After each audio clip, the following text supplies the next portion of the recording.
కేటీఆర్ గారు నాకు మహేందర్ రెడ్డి గారికి కొండా సురేఖ గారికి లీగల్ నోటీసులు పంపించిన విషయం మీ అందరికీ తెలుసు. నేను ఒకటి అడగదలుచుకున్నా, అసలు కేటీఆర్ గారికి ఏమైనా లా పరిజ్ఞానం కానీ అడ్మినిస్ట్రేటివ్ పరిజ్ఞానం కానీ ఏమైనా ఉందా? ఎందుకంటున్నా ఈ మాట అంటే, మేము మా అంతటా మేము పోయి డీజీపీ గారికో ఎవరికో కంప్లైంట్ ఇయ్యలే. పోలీస్ ఇంటెలిజెన్స్ అధికారులను అరెస్ట్ చేసి ఎంక్వైరీ చేస్తుంటే ఫోన్ ట్యాపింగ్లు జరిగినాయి అని చెప్పి కథనాలు బయటకు వస్తూ ఉన్నాయి. అందులో తెలంగాణ ప్రాంతంలో వివిధ ప్రాంతాలలో వార్ రూమ్స్ పెట్టి అక్కడ పొలిటికల్ లీడర్స్ని, బిజినెస్ పీపుల్ని, గిట్టని వాళ్ళ ఫోన్లను ట్యాప్ చేస్తూ ఉన్నారు అని చెప్పి అన్ని మీడియా ఛానల్స్, వార్తాపత్రికలు అథెంటిక్గా రాసినాయి. మరి ఇన్ని మీడియా పత్రికలు ఏదో ఒక యూట్యూబ్ ఛానల్లో ఇంకోటో వస్తే దాన్ని పక్కన పెడతాం. కానీ ప్రతి మీడియా కూడా రాస్తుంది అంటే వాళ్ళకు ఎక్కడి నుంచో ఇన్ఫర్మేషన్ సోర్స్ వచ్చి ఉంటుంది కదా.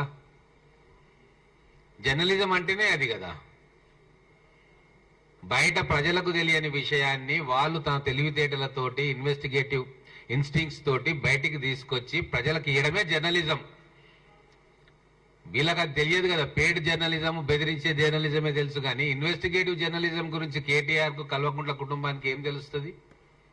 కాబట్టే మీడియాలో వచ్చిన వార్తలను చూసి గతంలో మహబూబ్ నగర్ ప్రాంతంలో కానీ మిగతా ప్రాంతంలో అక్కడ ప్రజలు పడ్డ బాధలు ప్రత్యక్షంగా తెలుసు. నా ఫోన్ ట్యాప్ అయిన విషయం కూడా నాకు తెలుసు. కాబట్టి డీజీపీ గారికి కంప్లైంట్ ఇచ్చిన, ఏమని, ఎవరు దీని వెనక ఉన్నారు, ట్యాపింగ్ చేయమని ఎవరు చెప్పిండ్రు, ఎందుకు చేసిండ్రు, నా నెంబర్ ఇచ్చి దీన్ని ఎంక్వైరీ చేయండి కూలంకషంగా అని చెప్పి ఈ రాష్ట్రంలో అత్యున్నతమైన పోలీసు అధికారి డీజీపీ గారు వారికి ఇచ్చిన. అదేమన్నా నేరమా కేటీఆర్ గారు? అలాగే సిరిసిల్లలో కూడా వార్ రూమ్ పెట్టిండ్రు అని చెప్పి ఇన్ఫర్మేషన్స్ వచ్చి పేపర్లో కథనాలు వస్తే మహేందర్ రెడ్డి గారు కూడా అక్కడ బాధితుడు కాబట్టి ఎంక్వైరీ చేయండి,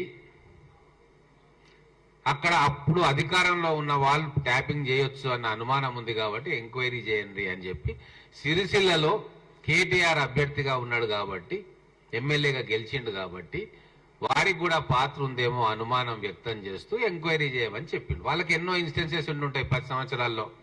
బెదిరింపులు, ఫోన్ కాల్స్ రావడం, బ్లాంక్ కాల్స్ రావడం, వచ్చే వాళ్ళని రాకుండా ఆపడము, ఇవన్నీ ఏవో ఇన్సిడెన్సెస్ ఉంటాయి చెప్పిండు. ఇక దానికి ఈయన రెచ్చిపోయి నేను అది చేస్తా, నేను లీగల్ నోటీసులు పంపిస్తా అంటే, అయ్యా కేటీఆర్ గారు, మీకు ఇంత విషయ పరిజ్ఞానం లేదు కాబట్టే ఈ 10 ఏళ్లలో అడ్మినిస్ట్రేషన్ అంతా అధోగతి పాలైంది. ఎవరికి ఏ సమస్య వచ్చినా ఫస్ట్ రిటర్న్ కంప్లైంట్ చేస్తారు అధికారులకు, మేం చేసింది గదే. ఎంక్వైరీ చేయండి, నిజానిజాలు తేల్చండి అన్నాక దాంట్లో లీగల్ నోటీస్ ఇవ్వాల్సిన అవసరం నీకేమొచ్చింది? అంటే సమాజానికి నువ్వు పెద్ద పోటుగాడివి, ఇక చూడు నేనేం భయపడలేదు, మళ్ళీ కేసు ఇట్లా లీగల్ నోటీస్ కొట్టేసినా అని చెప్పడానిక? దీనికి ఆస్కారమే లేదు. నువ్వు ఇవ్వాలి లీగల్ నోటీస్ అనుకుంటే పోలీసు వాళ్ళకి ఇచ్చుకో. అసలు ఎంక్వైరీ జరుగుతున్నప్పుడు ఎవడైనా లీగల్ నోటీసులు ఇస్తాడా? గా మాత్రం కూడా ఇంగితం మీకు ఉండక్కర్లేదా కేటీఆర్ గారు? ఎట్లా మీరు 10 సంవత్సరాలు అడ్మినిస్ట్రేషన్ చేసిరు అంటే మీ అడ్మినిస్ట్రేషన్ అంతా అడ్డిమార్ గుడ్డి దెబ్బగా నడిచింది. ఫామ్ హౌస్లో ఒకరు, గెస్ట్ హౌస్లలో ఒకరు కూర్చొని అడ్మినిస్ట్రేషన్ చేసిందని అర్థమవుతా ఉంది. ఇప్పుడు లా ప్రకారంగా మీరు అడ్మినిస్ట్రేషన్ చేయలేదనేది నీ లీగల్ నోటీసును చూస్తేనే అర్థమవుతుంది. నీ పరువును ఎవరో తీసిండ్రట, ఎంక్వైరీ చెయ్యి అంటే పరువు తీసినట్ట. నేను ఎంక్వైరీ చెయ్యి అనడానికి 100 తార్కాణాలు ఉన్నాయి. కేటీఆర్ గారు అర్థం చేసుకోండి.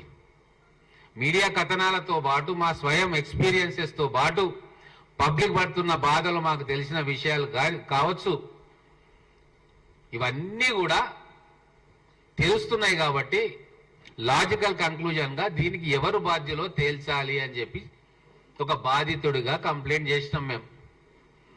అది కూడా చాలా రోజుల తర్వాత ఆఫీసర్లు సస్పెండ్ అయినరు. ఇప్పుడు కోర్టులు ఉన్నాయి, న్యాయస్థానాలు. మీరు లీగల్ నోటీస్ ఇచ్చి మళ్ళీ కోర్టులోనే కదా కేసు వాదించేది. అంటే కోర్టుల మీద మీకు నమ్మకం ఉందని అనుకోవాలి కదా. మరి అదే కోర్టులల్లా విచారణ జరుగుతూ ఉంది, ఆఫీసర్లను సస్పెండ్ అయ్యిండ్రు, రిమైండ్ రిపోర్టు ఇన్వెస్టిగేటింగ్ ఆఫీసర్స్ కోర్టుకు సమర్పించిండ్రు, ఇన్వెస్టిగేషన్ డీటెయిల్స్ సమర్పిస్తే ఆ కాగితాలను చూసి ఆ డాక్యుమెంట్స్ పరిశీలించే కదా ప్రైమా ఫేసి కేసు ఉన్నది అని చెప్పి కదా వీళ్ళకి రిమాండ్ పంపించింది. అంటే ఆధారాలు ఉన్నట్టే కదా. అది బయటికి రాలేదు ఓకే, కానీ ఆధారాలు ఉన్నందుకే ఈ పోలీస్ ఆఫీసర్లను, అప్పుడు పనిచేసిన ఆఫీసర్లను రిమాండ్కి పంపించింది. ఈరోజు జైల్లో ఉన్నారు వాళ్ళు. మరి మేము కంప్లైంట్ చేసిన దానికి సహేతుకమైన ఆధారం ఉన్నట్టే కదా, లాజిక్ ఉన్నట్టే కదా. మీరు కొద్దిగానైనా రాజకీయ సోయి ఉండుంటే, లేదు స్వతహాగా మీరు పొలిటికల్గా పైకొచ్చి ఉండుంటే, మేనేజ్మెంట్ కోటా కాకుండా మెరిట్ కోటాలో మీరు రాజకీయంలో ఎత్తుపల్లాలు తెలుసుకొని ఎమ్మెల్యే మంత్రి అయ్యుంటే మీ రియాక్షన్ వేరేలాగా ఉంటుండే. నేను మీ ప్లేస్లో ఉంటే నేను ఏం చేస్తానో తెలుసా కేటీఆర్ గారు? నేను లెటర్ రాస్తా డీజీపీకో, ఇన్వెస్టిగేటింగ్ ఆఫీసర్స్కో, అయ్యా నా పేరు అనవసరంగా బయటికి వస్తా ఉంది, దీంట్లో మీరు నిజానిజాలు నిగ్గు తేల్చండి, దయచేసి పబ్లిక్ చాలా క్లియర్ చేయండి, ఈ ఫోన్ ట్యాపింగ్ వ్యవహారంలో నా పాత్ర లేదు అని చెప్పి నేను నిరూపించుకోదలుచుకున్నా, నిష్పక్షపాతంగా ఎంక్వైరీ చేయండి అని చెప్పి రాసి ఉండేవాడిని. మీరు అదే చేయాల్సి ఉండే. మీకు ఒక ఉదంతం గుర్తు చేస్తా. నేను చిన్నగా ఉన్నప్పుడు, చిన్నగంటే long back, 30 years back, Jain hawala case అని ఒకటి వచ్చింది. చాలా మంది మీడియా మిత్రులకు తెలిసే ఉంటుంది. ఏవో 2 డైరీలు దొరికినాయి, దాంట్లో ఇనిషియల్స్ ఉన్నాయి అని చెప్పి రాజకీయ నాయకులకు హవాలా డబ్బు చేరింది అని చెప్పి అప్పుడు కేసు పెట్టిండ్రు. దాంట్లో ఎల్కే అనో లేదా ఎల్ఏ అనో చిన్న ఇనిషియల్స్ ఉండే. అడ్వాణీ గారికి హవాలా డబ్బు అందింది అని చెప్పి ఆ రోజు మీడియాలో కథనాలు వస్తే వారు రాజీనామా చేసిండ్రు. తన లోక్సభ సభ్యత్వానికి రాజీనామా చేసి, నా మీద అలిగేషన్స్ వచ్చినాయి కాబట్టి నేను నిర్దోషిగా తేలే వరకు మళ్ళీ నేను రాజకీయ క్షేత్రంలో కానీ చట్టసభల్లో ఉండను అని చెప్పి ఆ రోజు రాజీనామా చేసి, నాకు ఇంకా గుర్తు. అటువంటి ఉన్నతమైన వ్యక్తులు ఉన్న దేశం ఈ భారతదేశం. మరి మీరేం చేస్తున్నారు? లీగల్ నోటీసులు పంపించి బెదిరించాలని చూస్తున్నారు. పంపించండి, డీజీపీ గారికి కూడా లీగల్ నోటీస్ పంపించండి, నా మీద ఎందుకు ఎంక్వైరీ చేస్తున్నారు మీరు అని. వాళ్ళ డ్యూటీనే ఎంక్వైరీ చేయడం, చేస్తారు. మీరుంటే మీ మీద చేస్తారు, మీ రోలు ఉంటే, లేకుంటే కేసీఆర్ మీద ఉంటే కేసీఆర్ మీద చేస్తారు, మంత్రుల మీద చేస్తారు. మేము ఏదైనా తప్పు చేసినా కూడా మా మీద చేస్తాం. వాళ్ళ డ్యూటీ, వాళ్ళకు జీతాలు ఇచ్చేది ప్రజల సొమ్ము, అది వాళ్ళ డ్యూటీ, వాళ్ళు చేయడానికి ఇస్తున్నారు, అది వాళ్ళు చేస్తున్నారు. ఇంకొక విషయం, ఒప్పుకున్నారు, వచ్చింది మీడియాల కథనాలు, టాస్క్ ఫోర్స్ వాహనాల్లో డబ్బులను డిస్ట్రిబ్యూట్ చేసినాము, టీఆర్ఎస్ పార్టీ క్యాండిడేట్లకు డబ్బులను చేరవేసినాము. మరి దాంట్లో సిరిసిల్ల కూడా చేరవేసి ఉండొచ్చు కదా. డబ్బులు మీవేనా? మీరే మంచుతుండ్రా మీ క్యాండిడేట్లకు? ఎందుకంటే you are the working president of the party. ఎవరికి ఎంత డబ్బు ఇవ్వాలా, ఎలక్షన్ ఎక్స్పెన్సెస్కో, ఇంకో దానికో, లిక్కర్కో ఏమి ఇవ్వాలి అనేది మీ కనుసన్నలలో ఉండే జరుగుతుంది కదా. దీనికి మీరు ఒప్పుకుంటారా? వర్కింగ్ ప్రెసిడెంట్ గా మళ్ళీ మీరు అనొచ్చు, వర్కింగ్ ప్రెసిడెంట్ గా నాకు ఏమీ తెలియదు, అంత మా ఫాదర్ నాయనగారే చూస్తున్నాను మీరు అనొచ్చు. కానీ మేమైతే అనుకోం. వర్కింగ్ ప్రెసిడెంట్ గా ఎవరెవరికి ఎంతెంత డబ్బు ఇవ్వాలి అనేది మీకు తెలిసే ఉంటుంది. ఒకవేళ మీకు తెలియలేదంటే వర్కింగ్ ప్రెసిడెంట్ కుర్చీలో కూర్చోడానికి మీరు అనర్హులు, మేనేజ్మెంట్ కోటాలో కేసీఆర్ గారు ఆ కుర్చీలో మిమ్మల్ని కూర్చోబెట్టిరని చెప్పి టీఆర్ఎస్ వాళ్ళు అనుకుంటారు. మేము కాదు, బీఆర్ఎస్ వాళ్ళే అనుకుంటారు. కాబట్టి మీకు తెలిసే ఉంటుంది ఏ క్యాండిడేట్కి ఎన్ని డబ్బులు పంపించాలి. అవి టాస్క్ ఫోర్స్ వెహికల్లో మేము సప్లై చేసినాము అని చెప్పి స్వయాన రిమాండ్లో ఉన్న పోలీస్ ఆఫీసర్లు చెప్తున్నారు. అది కూడా మీడియా కథనాలు వస్తూ ఉన్నాయి. మరి ఇప్పుడు ఇంకొక కేసు దృష్టికి నేను తీసుకొని వెళ్తా. ఇందిరాగాంధీ గారు ప్రధానమంత్రిగా అప్పుడు పోటీ చేసినప్పుడు అఫీషియల్ మెషినరీని మిస్యూజ్ చేసింది, అఫీషియల్ కారు వాడుకుంది, అఫీషియల్ హెలికాప్టర్ వాడుకుంది అని చెప్పి ఆ రోజు ఒక పెద్ద దుమారం సాగింది. అప్పుడున్న కోర్టు ఒక స్టెనోగ్రాఫర్ను కూడా అఫీషియల్ గా వాడుకున్నారు అని చెప్పి ఆ రోజు అలహాబాద్ హైకోర్టు ఒక తీర్పు ఇచ్చింది. అప్పటి ప్రధానమంత్రి గారిని డిస్క్వాలిఫై చేస్తూ తీర్పిచ్చింది. ఆ లెక్కన ఈరోజు టాస్క్ ఫోర్స్ వెహికల్స్ లో పోలీస్ ఆఫీసర్లు డబ్బులు పంచాము, క్యాండిడేట్లకు తీసుకుపోయి ఇచ్చాము అన్న వెంటనే మీరందరూ కూడా బీఆర్ఎస్ పార్టీలో గెలిచిన ప్రతి ఎమ్మెల్యే ఇంక్లూడింగ్ చంద్రశేఖరరావు గారు, కేటీఆర్ గారు, హరీష్ రావు గారు మొత్తం మీ 39 మంది డిస్క్వాలిఫికేషన్ కు ఇమ్మీడియట్ గా అర్హులైతారు. మీరు మిమ్మల్ని డిస్క్వాలిఫై చేయాలి. ఎందుకంటే గవర్నమెంట్ మెషినరీ వాడిండ్రు కదా.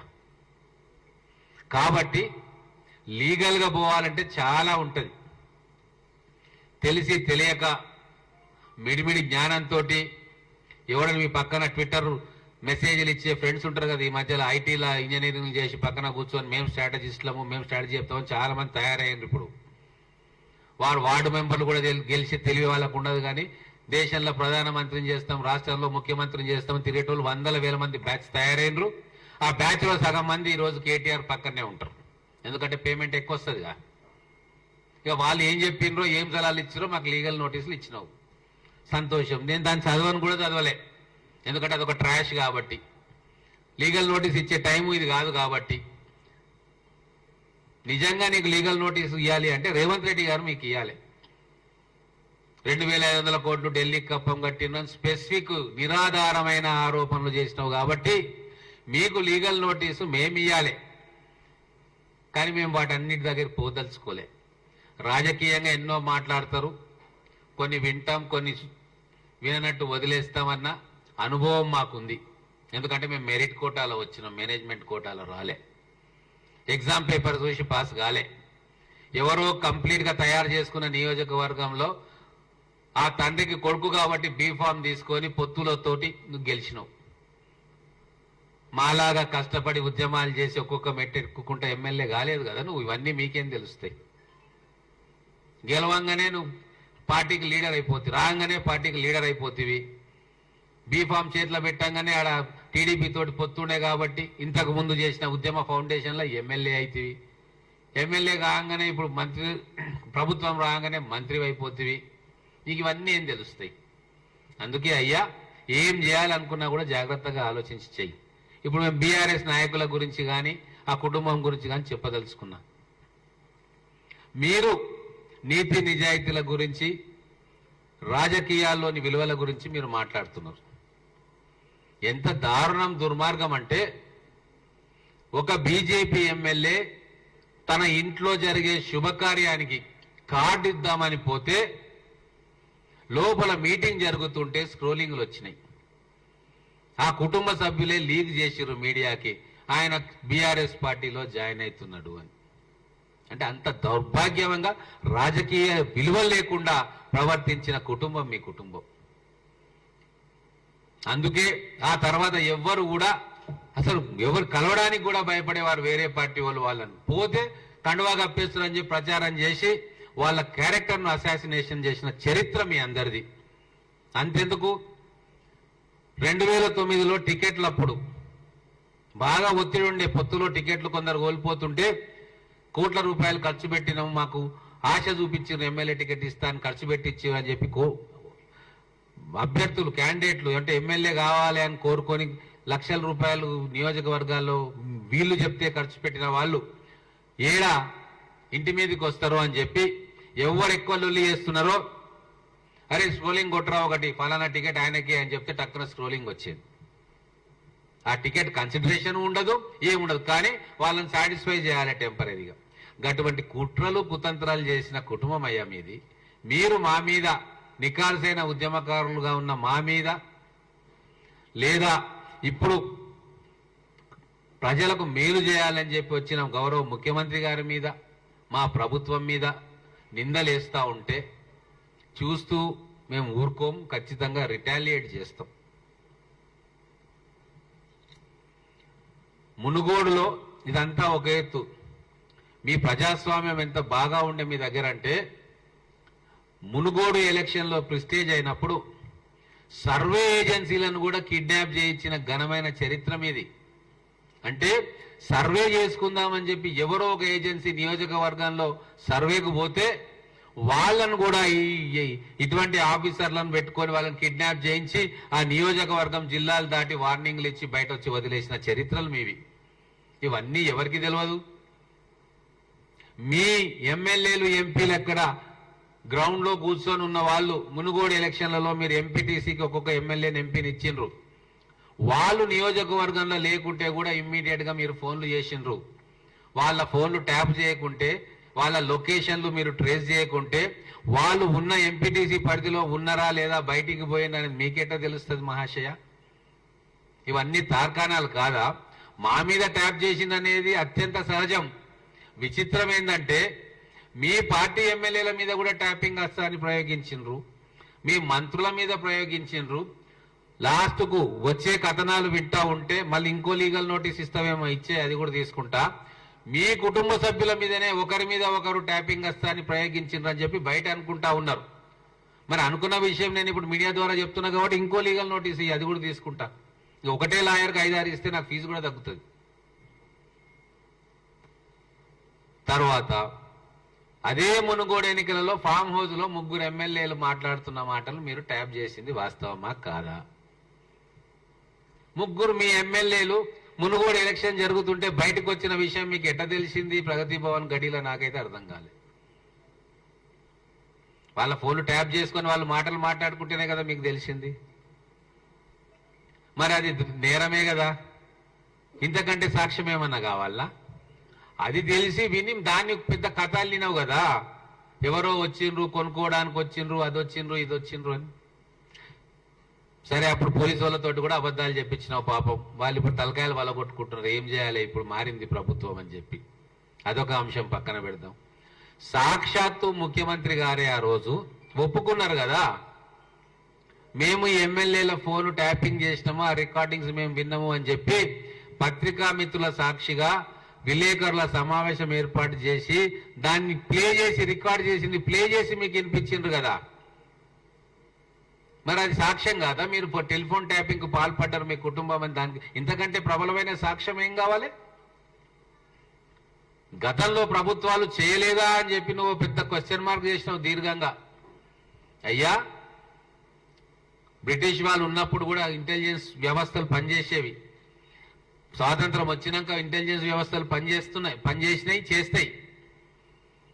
ఎప్పుడు కూడా హ్యూమన్ ఇంటెలిజెన్స్ కావచ్చు, టెక్నాలజీతో చేరే ఇంటెలిజెన్స్ కావచ్చు, తీవ్రవాదుల మీద, అతివాదుల మీద, సమాజ శ్రేయస్సుకు భంగం కలిగించే వ్యక్తుల మీద, వాళ్ళ మీద చేస్తారు, భవిష్యత్తులో కూడా చేస్తాయి.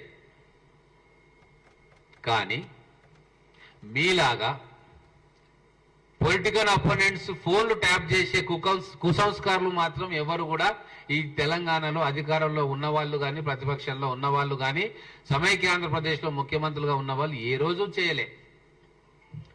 ఒకవేళ ఎవరో ఒకరో ఇద్దరో ఏదో తప్పుదారిన ఏదైనా కేసుల్లో ఇరుక్కొని ఉండి ఎవరినో ట్యాప్ చేయబోయి వీళ్ళ మాటలు వచ్చినా అది కేవలం పోలీస్ అధికారులు విని ఆ రిపోర్టు తీసుకునే వాళ్ళు తప్ప,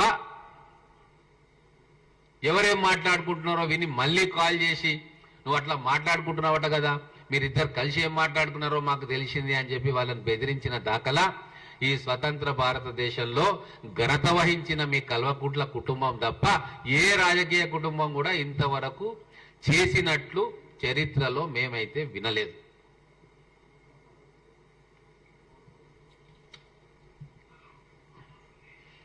ఒకటి ఉంది, ఇంకా ఘోరమైన విషయం, హైకోర్టు జడ్జీల ఫోన్లో కూడా ట్యాప్ అయినాయని చెప్పి ఇప్పుడు మీడియాలో కథనాలు వస్తా ఉంది. మీరే కదా రాసింది, ఇన్వెస్టిగేషన్ చేసి జర్నలిస్ట్ మిత్రులే రాసిండ్రు, ఊరికే రాయరు కదా. మరి ఇంత ఘోరంగా జరుగుతూ ఉన్నాయి, ప్రజల్లోకి వస్తూ ఉంటే ఇంకా మీదంగా నేను కడిగిన ముత్యాన్ని, మేలిమి వజ్రాన్ని అనుకుంటా లీగల్ నోటీసులు మాకు ఇస్తే ప్రజలు నవ్వుకుంటున్నారు. కేటీఆర్ మహాశయ, ప్రజలు నవ్వుకుంటున్నారు. పెళ్లికి పోతాం, వంట బాగాలేదని చెప్పి అంటే ఆ పెళ్లికి ఆహ్వానించిన వాళ్ళు పెద్దలు ఎవరిని పిలుస్తారు? వంటవాన్ని పిలుస్తారు. మెయిన్గా వంట చేసేట ఆయనను పిలిచి, హెడ్ కుక్ను పిలిచి, అయ్యా వంటలు బాగలేవట, వచ్చిన బంధువులు కంప్లైంట్ చేస్తున్నారని చెప్తారు. అది తప్ప కూరగాయలు కట్ చేసేటోన్నో గిన్నెలు దోటోన్నో పిలిచి వంట బాగలేదు అని చెప్పి వాళ్లకు ఆపాదిస్తారా? ఇక్కడ కూడా అడ్మినిస్ట్రేషన్లో ఫోన్ ట్యాపింగ్ జరిగింది అంటే అడిగేది ఎవరిని? టెర్రరిస్టుల మీద, మిగతా సంఘ వ్యతిరేకుల శక్తి మీద ట్యాపింగ్ చేస్తుంటే అది పోలీసు వాళ్ళ డ్యూటీ. కానీ ఒక రాజకీయ నాయకుని ఇంటి చుట్టూ రాజకీయ నాయకుల కుటుంబ సభ్యుల ఫోన్ ట్యాపింగ్ జరిగిందంటే రాష్ట్ర ప్రజలు కేవలం ఈ ప్రభుత్వ అధినేతను, అప్పుడున్న మీ తండ్రి గారు కేసీఆర్ గారు, డిఫాక్టో సీఎంగా ఉన్న మిమ్మల్నే అడుగుతారు. ఎందుకంటే ఏ పోలీస్ ఆఫీసర్కు, డీజీపీ అయినా, ఏ స్థాయి ఆఫీసర్ అయినా పొలిటికల్ ఫిగర్స్, ఎంపీలు కానీ, ఎమ్మెల్యేలు కానీ, మంత్రులు కానీ ఫోన్ ట్యాపింగ్ చేసే అవకాశం తీసుకోరు. ఎందుకంటే వాళ్ళకి చట్టం తెలుసు. వీఆర్ ప్రొటెక్టెడ్ బై అసెంబ్లీ అంటే శాసనసభ ద్వారా రక్షణ ఉంటుంది, పార్లమెంట్ అంటే పార్లమెంట్ ద్వారా రక్షణ ఉంటుంది, ప్రివిలేజెస్ ఉంటాయి. ఎమ్మెల్యేలకు, ఎంపీలకు, మంత్రులకు, ప్రజాప్రతినిధులుగా కొన్ని ప్రివిలేజెస్ ఉంటాయి. అది ఖచ్చితంగా పోలీస్ ఆఫీసర్లకు తెలుసు కాబట్టి వీళ్ళ జోలికి పోరు. చేస్తారు, హ్యూమన్ ఇంటెలిజెన్స్ తోటి ఇన్ఫర్మేషన్ గ్యాదర్ చేసుకుంటారు. డ్రైవర్తో మాట్లాడతారు, అటెండర్తో మాట్లాడతారు, చుట్టుముట్టు వాళ్ళతో ఎంక్వైరీలు చేసుకుంటారు. అవన్నీ జరుగుతాయి, జరిగినాయి, జరగబోతాయి. కానీ మీలాగా వాళ్ళ పర్సనల్ ఫోన్లు ట్యాప్ చేసి విషయాలు తెలుసుకునే సాహసం ఏ పోలీస్ ఆఫీసర్ కూడా తన జన్మలో చేయడు. కేవలం మీరు ఆదేశిస్తే తప్ప ఏ పోలీస్ ఆఫీసర్ కూడా చేయడు అన్న విషయం మా అందరికీ తెలుసు, ప్రజలకు తెలుసు. కాబట్టి all roads lead to Rome అనేది ఒక సామెత. All phone tappings lead to Kalvakuntla కుటుంబం. అది కేసీఆర్ గారా, కేటీఆర్ గారా, ఇంకెవరైనా కుటుంబ సభ్యులా అనేది విచారణలో తేలుతుంది. కానీ ఖచ్చితంగా ప్రగతి భవన్ నుంచి ఆదేశాలు వెళితేనే ఈ ఫోన్ ట్యాపింగ్లు అన్నీ జరిగినవనేది ఈ రోజు తెలంగాణలో 6 ఏళ్ల పిల్లవాడి నుంచి 60 ఏళ్ల ముసలివాడి వరకు ఎవరిని అడిగినా కూడా ఇదే సమాధానం చెప్తారు. కాబట్టి ఇంకా 10 లీగల్ నోటీసులు తయారు చేసుకొని మాకు పంపి, మేము లీగల్ నోటీసులు ఏమి ఇయ్యం, అసలు విషయాల మీద పరిజ్ఞానంతో కోర్టులలో కేసులు వేస్తాం డైరెక్ట్గా.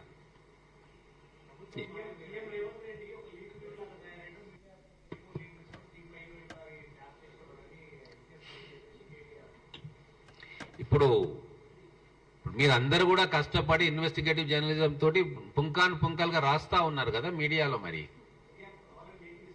లీకులు ఎవరిస్తున్నారు? మీడియాలో వస్తుంది కదా. లీకులు ఇస్తలేరు, మీరు తెచ్చుకుంటున్నారు కష్టపడి, మీ సోర్సెస్ ద్వారా తెచ్చుకుంటున్నారు. అది మీ డ్యూటీ బ్రహ్మాండంగా మీరు చేస్తున్నారు. ఈ ప్రభుత్వం వచ్చినాకనే ఈ డ్యూటీ స్టార్ట్ అయింది. అంతకంటే ముందు మొత్తం బందీ చేసేసారు. ఇటువంటి లీకులు అప్పుడు వచ్చినట్టే బొక్కలు దోస్తుండే ఫస్ట్ మిమ్మల్ని అందరినీ. ప్రజాస్వామ్యం పునరుద్ధరింపబడ్డది కాబట్టే జర్నలిస్టులు తమ పనిని చేస్తా ఉన్నారు.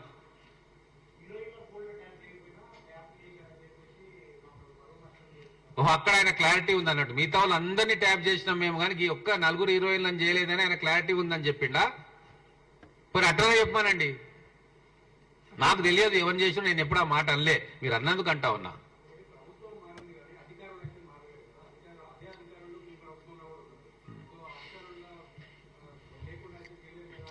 వాస్తవం, కరెక్ట్ క్వశ్చన్ అడిగారు మీరు. ఇదే అధికారులు 20 సంవత్సరాల నుంచి అదే సర్వీసులలో ఉన్నారు. గతంలో ముఖ్యమంత్రులు ఎవరు కూడా వీళ్ళని ఆదేశించలేదు కాబట్టి వాళ్ళు చేయలేదు. మేము అదే అంటా ఉన్నాం. ఇప్పుడు మీరు అధికారంలో ఉన్నారు కాబట్టి మీరు ఆదేశించినటువంటి దుర్మార్గం చర్య కాబట్టి వాళ్ళు ఇప్పుడు ఇది చేసిరు అని చెప్పి మేము అంటా ఉన్నాం. గతంలో ఉన్న ముఖ్యమంత్రులు ఎవరు వాన్ ఫోన్ ట్యాప్ చేసుకురా, వీనికి ఎన్ని కోట్లు ఉన్నాయి, వీనికి ఏం ట్రాన్సాక్షన్ జరిగిందని చెప్పలే.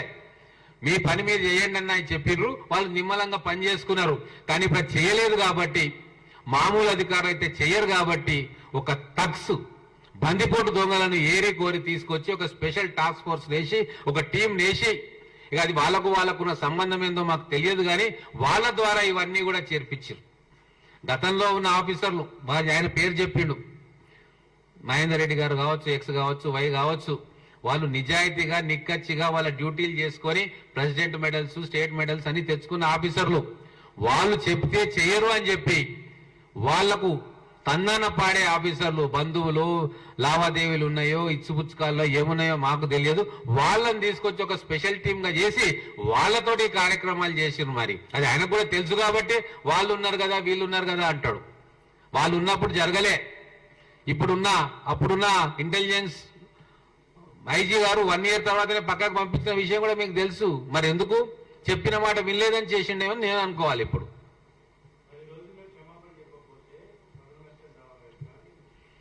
నేను అదే అంటున్నా కదా, దేనికి లీగల్ నోటీసు పంపాలో కూడా తెలుస్తలేదు వాళ్లకు. వాళ్ళు పంపాల్సింది లెటర్ పంపాలి, కూలంకషంగా ఎంక్వైరీ చేసి నన్ను నా మీద ఉన్న ఈ అపవాదం తొలగించాలని పోలీసు వాళ్ళకి లెటర్ రాయాలి. ఆయన నాకు లీగల్ నోటీస్ ఇస్తే నేనేం చేస్తా, అది తీసుకుపోయి మా లాయర్కి ఇస్తా, లాయర్ చూసుకునేది చూస్తాడు. నేను ఇంకా చాలా స్పష్టంగా డీప్ గా ఎంక్వైరీ చేయాలి. ప్రజాస్వామ్యంలో ఈ టెలిఫోన్ ట్యాపింగ్లు ఉండకూడదు. మా ప్రాథమిక హక్కులకు భంగం కలుగుతా ఉంది. రాజ్యాంగం ఇచ్చిన హక్కులు పెద్దవాడికైనా చిన్నవాడికైనా ఒకటే ఓటు అన్నట్టుగా కోట్ల రూపాయల విలువైన మనిషికైనా ప్రైవసీ అంతే ముఖ్యము, గుడిసెల్లో పండుకునే వ్యక్తులకు కూడా ప్రైవసీ అంతే ముఖ్యమని రాజ్యాంగం చెప్పింది. కాబట్టి నా ప్రైవసీకి భంగం కలిగింది కాబట్టి మీరు విచారణ చేయండి మహాశయ అని చెప్పి నేను అడిగితే ఈయనకేం కష్టం వచ్చింది నాకు అర్థం కాదు. అంటే మీరు చేసిందని చెప్పి మీకు అర్థమైపోయింది అన్నట్ట. ఏంది ఇది?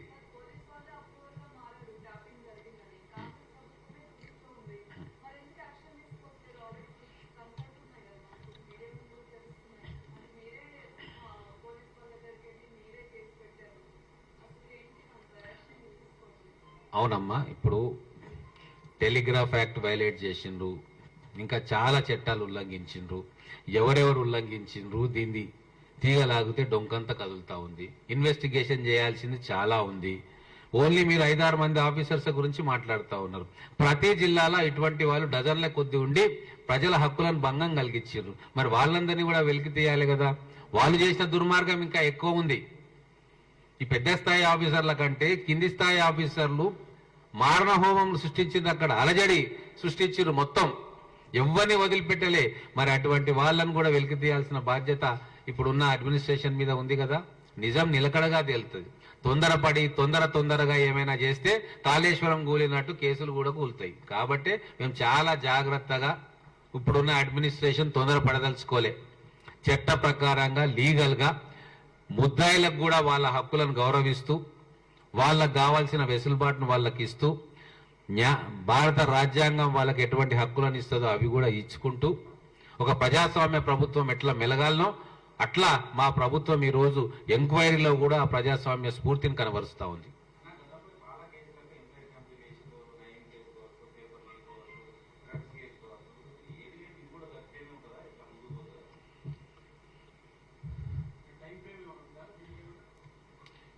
తీగలాగితే డొంక కదులుతా ఉంది. మొదలు ఒక ఆఫీసర్ అనుకున్నారు, బంచ్ ఆఫ్ ఆఫీసర్స్ వెళ్ళినరు, డిస్ట్రిక్ట్ లో సెంటర్స్ అంటున్నారు, వాళ్ళని ఎంక్వైరీ చేయాలి. ఎక్కడెక్కడికి పోతుందో ఇంకా మనకి అంతుపట్టట్లేదు. ఇంకోటి అంతర్రాష్ట్రీయంగా ఇంకెక్కడెక్కడో చేసిందనే వార్తలు వస్తూ ఉన్నాయి. కర్ణాటకలో చేసిరు, మహారాష్ట్రలో చేసిందనే వార్తలు వస్తూ ఉన్నాయి. మరి ఇవన్నీ కూడా కొరాబరేట్ చేసుకోవాలి, వెరిఫై చేసుకోవాలి, సాక్ష్యాలను సేకరించాలి, సాక్షులను విచారించాలి, ఆఫీసర్ల స్టేట్మెంట్లు తీసుకోవాలి. చాలా ప్రక్రియ లీగల్ గా ఒక వ్యక్తిని దోషి అని తేల్చడానికి చాలా జాగ్రత్తలు తీసుకోవాలి. కేవలం బట్టగాల్చి మీదేసి ఈయన కాదు అంటే కాదు. ఒక కేసు కోర్టులో ప్రవేశపెట్టినప్పుడు తగు సాక్ష్యాధారాలతో ప్రవేశపెడితేనే దోషులకు శిక్ష పడుతుంది. అది మేము ఖచ్చితంగా నమ్ముతున్నాం కాబట్టి మెల్లమెల్లగా అన్ని కూడా బయటికి తీస్తాం. చెప్పాం.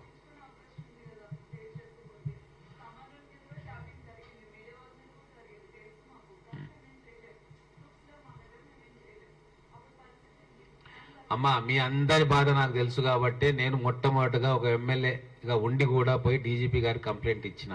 ఆ రోజే చెప్పిన, వేల మంది బాధితులు తెలంగాణలో ఉన్నారు, ఆ బాధితులందరి తరఫున నేను ఈ రోజు మొదటి కంప్లైంట్ ఇస్తున్నా అని చెప్పిన. ప్రజాస్వామ్యం బతకాలి, ప్రజాస్వామ్య స్ఫూర్తి తెలంగాణలో ఉండాలని చెప్పి మేము ఎన్నో సాక్రిఫైసెస్ చేసి తెలంగాణ రాష్ట్రాన్ని తెచ్చుకుంటే ఈ దోపిడీ దొంగల బారిన పడ్డది మాకు చాలా బాధగా ఉంది. మీరు అందరికీ కూడా న్యాయం జరగాలని చెప్పి మాలాంటి వ్యక్తుల పోరాటం, మా ప్రభుత్వం కూడా, మా గౌరవ ముఖ్యమంత్రి గారు కూడా, ఆయన కూడా మన అందరు కోబాధితుడే, ఆయన కూడా బాధితుడే. మనందరికంటే ఎక్కువ బాధలు పడ్డది మా గౌరవ ముఖ్యమంత్రి గారు. ఫోన్ ట్యాపింగ్ చేసి ఆయనని ఇరికిచ్చి జైలుకు పంపించారు. ఆ ఎమ్మెల్సీ విషయంలో ఒక కుట్ర జరిగింది. ఆ రోజు అంటే అందరికంటే ఎక్కువ బాధలు పడ్డది మా గౌరవ ముఖ్యమంత్రి గారు కాబట్టి కూతురు పెళ్లి కూడా అటెండ్ కాలేని పరిస్థితిలో ఆయన పడ్డ బాధ మేమందరం ప్రత్యక్షంగా చూసినాం. కాబట్టి ఆయనకి బాధ తెలుసు కాబట్టి లోతుల్లోకి వెళ్తాడు. దోషులు ఎవరైనా సరే ఎంత పెద్ద స్థాయిలో ఉన్నా సరే ఖచ్చితంగా శిక్ష పడుతుందన్న నమ్మకం మాకుంది.